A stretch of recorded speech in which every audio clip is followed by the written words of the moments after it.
तर कुस्ती पॉइंट वरती लागणार. ट्रॅक्टरवरची कुस्ती एकदा कन्नड मध्ये सांगा तुम्ही.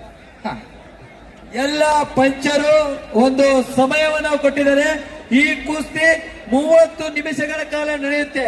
ಅದರ ಒಳಗಡೆ ಚಿತ್ತ ಆದ್ರೆ ಹಾಗೆ, ಒಂದು ವೇಳೆ ನಿರ್ಣಯ ಚಿತ್ತ ಆಗ್ಲಿಲ್ಲ ಅಂದ್ರೆ ಪಾಯಿಂಟ್ ಮುಖಾಂತರ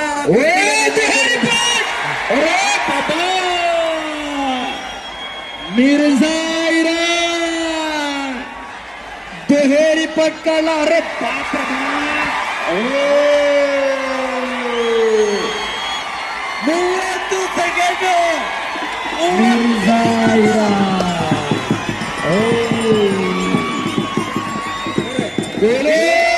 बजरंग बली की. ज्यांनी पाहिलं ते भाग्यवान आणि ज्यांनी गप्पा मारले ते हुकले. ಅಲ್ಲ, मिर्झा ನಾನು ಹೇಳಿದ್ದು स्मोक बंद कर, स्मोक बंद कर. ಸೆಕೆಂಡ್ स्मोक बंद कर. देवा थापा